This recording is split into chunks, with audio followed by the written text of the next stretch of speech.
comment se passe la remise des clés de sa voiture auprès d'un locataire?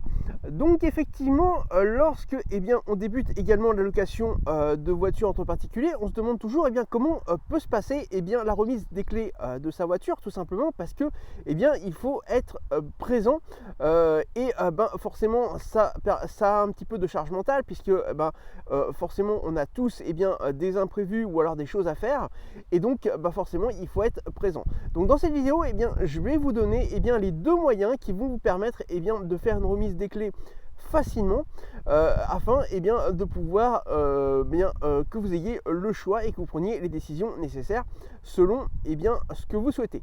Donc le premier moyen c'est simplement la remise des clés en main propre. Donc effectivement pour ça vous devez d'abord vérifier vous devez donc bien sûr être là ainsi que votre locataire devant la voiture. Vous devez d'abord vérifier tout ce qui est identité et permis tout simplement de votre locataire et également prendre le règlement si vous ne passez pas par la plateforme, puisque si le paiement passe par la plateforme, le locataire aura payé directement la plateforme et donc vous n'aurez pas à gérer cette partie paiement. Mais sinon vous devez prendre les paiements. Si vous faites de la location directe, vous devez prendre le paiement donc avant le début de la location, donc avant que votre locataire prenne la voiture, ou alors le premier mois s'il s'agit d'une location longue durée, donc afin que tout soit bon. Donc là effectivement, comme je disais tout à l'heure au début de la vidéo, effectivement vous devez être présent, ou au moins que vous ayez une personne de confiance qui fasse la remise des clés, et donc forcément ça a une partie charge mentale.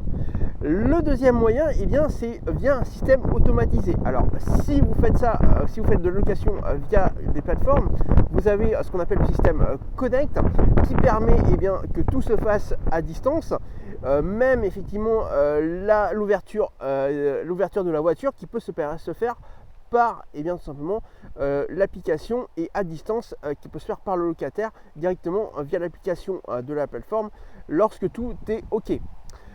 Également, vous pouvez, si vous faites de la location directe, vous pouvez également le faire. Là, à ce moment-là, c'est vous qui allez devoir tout gérer. C'est-à-dire qu'il faudra que vous mettiez en place un système de verrouillage, déverrouillage de la voiture à distance, mais c'est faisable.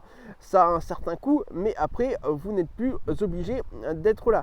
Effectivement, au début, si vous faites que de la location directe, ou vous faites de la location directe en tout cas, effectivement la remise en main propre c'est bien, mais au bout d'un certain temps et surtout si vous avez un nombre de voitures qui augmente, vous devrez à ce moment là tout simplement le faire à distance.